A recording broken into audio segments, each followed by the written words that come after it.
Hey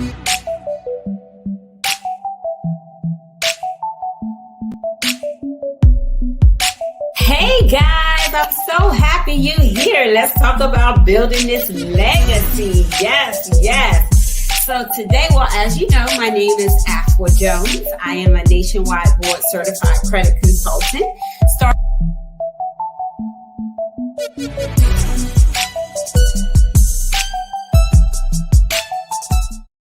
Hey, let's talk Finance Fridays. Thank you guys for joining us. We're so happy you're here. As you know, this is Afua Jones, your host here on Finance Fridays.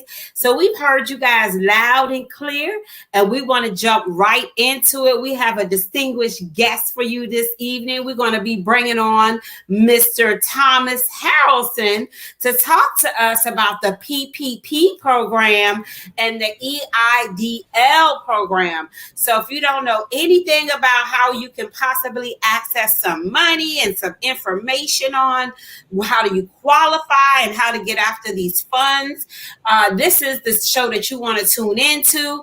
Tag a friend, get on the hotline, let everybody know it is going down. So thank you guys so much for being on with us today. Mr. Harrelson, thank you so much. You were finally able to book you on the SOS show, Finance Friday. Thank you for having me. I definitely appreciate it. Yes, thank you, sir. So I want to tell everybody about you before we get started so they know who they have before them. So Thomas Harrelson has been, there you go. He has been in the business building industry for over 20 years. He specializes in business development, growth, business development and business growth, entity setup, articles of incorporation setup, tax education, tax preparation, and bookkeeping, to name a few. And I can definitely attest to working with him in business development. I actually started working with him immediately after becoming an entrepreneur. And he is just a great mentor of mine. He's definitely helped me set up my nonprofit, definitely my taxes, entities, all of that kind of stuff. He is my go-to guy. And I know quite a few out there can attest to that because you all have used his services. And he's just a pro at this PPP stuff and this EIDL, and you guys have just been asking so much about it. So we really wanted to bring him on and have him talk to us about it. So first of all, thank you for being here. Please tell us a little bit about, what you want, what you are currently working on, what type of projects you have, and what you want to share with us right off the bat. Right now, we're definitely working with our current clients who have applied for the PPP and also for the EIDL programs. And a lot of them are getting kicked back. So we're working with SCORE, which is an organization that's a nonprofit that helps these business owners make sure their documentation is on par so that the process can go smoothly. And that's one of the biggest challenges that a lot of small business owners, especially minority business owners, are having. A lot of their paperwork is not set up, or they're not understanding exactly what it is that's being required of them when they get declined. So that's what we are basically focusing on and working on at this particular point. And that's exactly what really drew our attention, because we were fielding all of the questions that we were getting. And here on Finance Fridays, we really want to bring the best expert in to address where we see we're getting the bulk of the concerns. And this was it, knowing the process, understanding the process, and knowing how to amend properly. So I want to take it back a little bit, because we all hear PPP, girl, get the PPP. Well, what does PPP stand for? What does EIDL stand for? Could you help us understand that a little bit? PPP is a paycheck protection program. And basically what it was for is when COVID-19 hit, it affected a lot of businesses. One of the businesses, especially for my clients, that was hit the most and the hardest were your salons and barbershops, because I know in the state of Virginia, not only were they not allowed to go to the office, but if they were caught working from their homes, they would have been fined. So, industries like that were forbidden from working, even from home, they end up having to take a loss and they lost a lot of revenue. They lost a lot of profit. So what Congress decided to do was put together a PPP program, the Protection Paycheck Program, so they can pay their employees, pay themselves, and pay some outstanding bills that they may have had. So that's how that program got started. EIDL is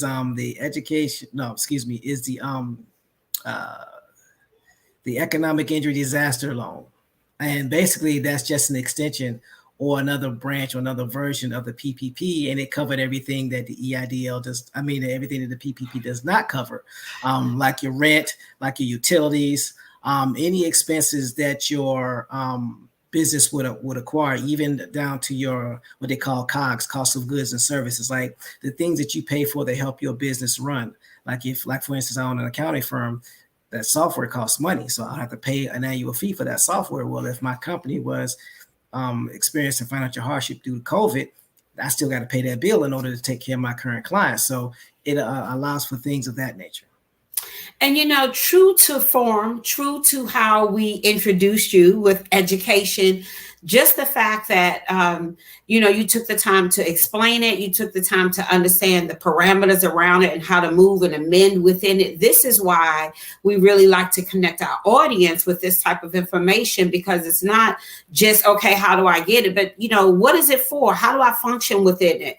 Not just how to get the money, but how to really move within it. So I really thank you for that. And so even though we know, and I do want to point out, even though we know that the PPP program ended, the deadline was July 31st, and we had talked about this, that it's still important to understand and about it and how to possibly move in it, because that, we're still suffering, and a lot of small businesses are suffering from the effects of COVID-19, and with the Delta variant looming and potential rumors of another government shutdown, again, those businesses will be in dire straits, and they may have to bring back the PPP program for 2022. So just because it's closed now does not mean that it will be closed later. So now that you know that it exists, you can always be on the lookout for them to bring it back if in the event that they decide to bring it back. And if you are in your communities and in close contact with your constituents and voting blocks, you can actually encourage them to bring it back so that you'll be ready the next time it's available. Yes. And look at the statistics here, guys. SBA's Paycheck Protection Program reached more Black women business owners in 2021. They released details showing data that more than 11.7 million PPP loans, shedding light on this year's list of recipients. So Black girl power is in full effect, guys. And so we always talk about being ready so that we don't have to get ready. And this is why we want to share this information. And I also wanted to bring out, because we talking about the deadline, because they've already extended it once. Isn't that correct? Right. The deadline was for June. Well, the deadline was in October of 2020. Then they extended it to July of 2021, just like the deadline for the EIDL loan was for December 31st, 2020. So they extended it to December 31st, 2021. And I'm suspecting that more than likely they will continue to extend it, because there's still billions of dollars out there that have not been claimed. And we want to know all about that right here on Finance Friday. So let's get into it a little bit. So what are the criteria for being able to how do we qualify for these loans? What do we need to do? Well, basically, you just have to be either some type of registered business, S Corp, C Corp, LLC, LLP, which stands for Limited Liability Partnership. You can even be a sole proprietor, as long as your business is registered within your state. Now, for your sole proprietors, only thing you had to do was file your 1040 form and attach a Schedule C to it. So if you were operating your business prior to February 12th, 2020, and you experienced a loss in 2020, and it was greater than your 2019 or 2018 returns, then you would qualify for it. But I must specify that your business, if you are an LLC, your LLC has to be registered, and it must be in good standing. You also have to have it be active. And again, if you are LLC, limited liability partnership, S corp, or C corp, you have to register with your state corporate commission. And if you're a sole proprietorship, again, you just have to make sure that you filed your returns with that Schedule C attached, and it was before February 12th, 2020. So as long as you're operating your business legitimately, and it is a legal business, and you suffered a loss during the COVID period, then you would qualify for it. Okay. Okay. And so we already talked about, even though the deadlines are there, you still want to make sure that you have everything. You want to be active. You want to make sure you have all your paperwork straight. What are some of the misconceptions about the PPP? A lot of people got caught up in scams. So people were actually allowing other organizations or entities to file for them. And there was no Schedule C attached. There was no legitimate business. They were filing false reports for employees. And when the IRS started doing their investigation, like they always do when it comes to income, come to find out that people were getting millions of dollars in this PPP money and they didn't even have a business. So you have to have a business, and it has to be a legitimate business, and it has to be a registered business, and it has to have a business that follow all the proper protocols when it comes to running the business. You had to have, if you didn't have employees, then you have to at least have contractors, and you had to have filed 1099s and at least have them fill out a W-9 so that all that stuff goes on file. So as long as your business is operating correctly, you can have that. Another misconception about the PPP program is that it's really simple to get the money. It takes time to get that money in many cases because most people don't have the proper paperwork, or when they get declined, they don't know what to do moving forward. So that was another misconception. Another misconception is, it's based off of everybody that's on YouTube. They think it's a scam. They don't think that it's a real situation, or real businesses don't get PPP. That only people that are scammers are applying for the PPP. And that had a lot to do with the individuals that end up getting convicted or under indictment because they weren't legitimate business. But there are a lot of legitimate businesses. Some of the businesses that we know about, Fortune 500 companies, have applied and were granted PPP loans. So it's not a scam. It actually exists, but you don't want to get scammed trying to apply for the PPP. I like the way you said that. Yes. And I know, for my business, many of my clients are getting it and are grateful for it. And we want to make sure that many more are prepared for it. So I definitely thank you for that. Look, can we talk a little bit more about the EIDL, since that is actually still going on until the end of December? How would I find out if I qualify? What do I need to do to get the ball rolling to qualify for that money? Do I have to pay it back? Is there a forgiveness program attached to it? For the EIDL, it's basically a loan. There is no forgiveness program for it. So you do get a low interest rate. It is a 30-year loan. And the whole purpose of it is for you to get back on your feet, because if your business is running legitimately, that money that is loaned to you will get you back on your feet so you can take care of your employees, hire your employees, upgrade your software, or things of that nature. The one thing that you cannot do or use that money for is for repairs. You cannot use EIDL money to repair your business. You can use EIDL money to take care of your business and grow your business, but you can't use it to repair infrastructure. So one of the key things that I always talk to small business owners about is making sure that you have a bookkeeper. I would suggest you get a bookkeeper before you get a tax professional. And the reason why that is because your tax professionals, whether they're a tax attorney, an accountant, or a tax professional that uses, off the retail software like TurboTax, they're going to get their information from a bookkeeper because they either have a bookkeeper on staff or they're the ones actually doing the bookkeeping themselves. Whereas if you have a bookkeeper and your business is just starting, it's more economically feasible to get a bookkeeper when your business is just starting because it's going to cost you less than $800 for that whole year. Whereas if your business has been up and running for about 5 years, some companies will charge you anywhere from $5,000 to $10,000 to reconcile your books every year. So if you're just getting started or your business hasn't been running a lot and you haven't had a lot of transactions through that account, I would highly suggest that you get a bookkeeper first before you get an accountant or a tax professional to take care of your books and take care of your taxes. See them gems right there, y'all. That's why I love working with Mr. Harrelson. So that's just great information, and it is extremely economical to do. And like you said, it's wise. And I tell people all the time, if you are sick, go to a doctor. If you need your credit fixed, come to Afua Jones. But if you want to know about that EIDL or that PPP or bookkeeping or tax information or setting up your business entity or business development, you want to go to Mr. Harrelson. So that is great. That's a great nugget right there. And guys, he does do free consultations.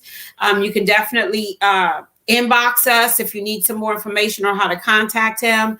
But we did have his information up on the screen, and we'll make sure that it's in the post when we have it go up. So any other information about EIDL that you want us to know about? Yes. When it comes to the EIDL and it's how it operates, the key thing that you got to understand is look at it from the standpoint of an investor. When an investor invests in your business, they want to make sure you have everything set and ready. As business owners, it is our responsibility and ours alone to make sure our books and our accounts and our affairs are in order. What you don't want to have happen is be declined for EIDL loan or any type of loan because your affairs are not in order. And that's the reason why I emphasize getting a bookkeeper. And another thing that you may want to pay attention to is when you apply for your EIDL loan and they're going to send you a 4506T, which is a transcript request. This is important. When you fill out that transcript request, make sure that you put down the correct form. What I mean by that is if you are a sole proprietor and you had your taxes prepared for your business and you had a 1040 with a Schedule C, the form that you want to put on there is a 1040, and make sure the address is correct because they're going to send it and the IRS is only going to look for that form. If you put down some other form and that form is not found because it doesn't exist or it's for another business that doesn't qualify for EIDL or anything else, it's going to come back not verifiable. So you want to make sure that you have the right form on that 4506T to ensure that when it comes back with those transcripts so they can then move forward. For instance, if you have a schedule, a S Corp, that would be the 1120S, that stands for S Corp. And make sure the address for your business is correct. Don't do like some of my clients do. They'll put their home address, but on their 1120S, they put their business address. So if the business address doesn't match up, then it'll come back unverified. So you want to make sure that you have the right form and you have the right address that corresponds with that form.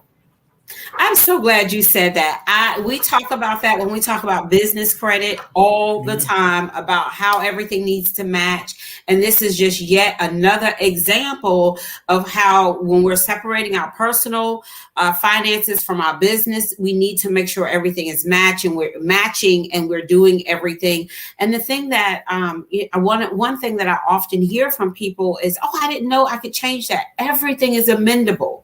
And so if you don't know, if you're not sure, begin, and this is the purpose of this show, begin to gather this information together and get it together so that you are ready. And so with that being said, we just said that you have the free consultations, but if someone wants to reach you to just have a free consultation to talk about, hey, can you look at my stuff? What do I need? What do I not? Do you have a checklist or anything like that? If anybody wants to talk to you, what's the best way for them to do that?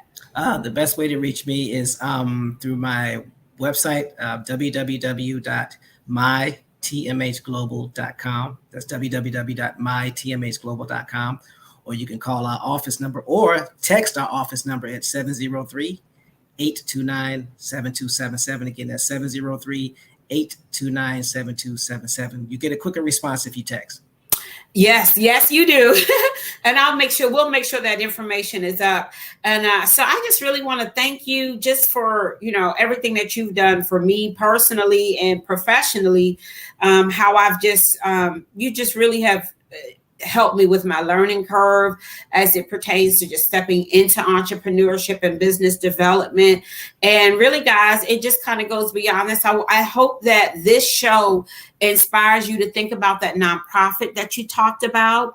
That is something that Thomas can definitely help you with.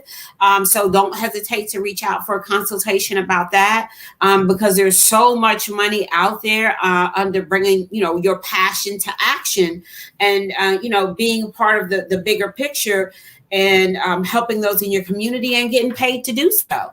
And there's funds out there for that. And so one thing that I appreciated that I learned from his business development is just broaden my horizon to learn how much stuff is really out there. And he's just a great resource for that. So beyond, just the loans and the money, we definitely hope to have you back to be able to talk about some other resources that are out there. But definitely, guys, this is a great resource to find out how you can access some funds for your business and keep that legacy going and building our community. Thomas is definitely all about that. So we just want to thank you for your time this evening, for taking the time to talk to our audience and your audience. And guys, keep the questions coming. Keep coming at us with the different topics that you want us to come out. We are definitely going to be doing a show about a trucking school. A female trucking school. Awesome. So we want to talk about these different streams of income that you can have out and people that are actually out there doing it. He has clients that he's actually getting money for and accomplishing this. So we want to bring experts on that are going to give you the resources and tools for you to put your feet to action. So thank you so much for joining us here on Finance Fridays. As always, make sure you see us again next Friday on the SOS show with Afua Jones. Thank you so much, guys. Thank you for having me.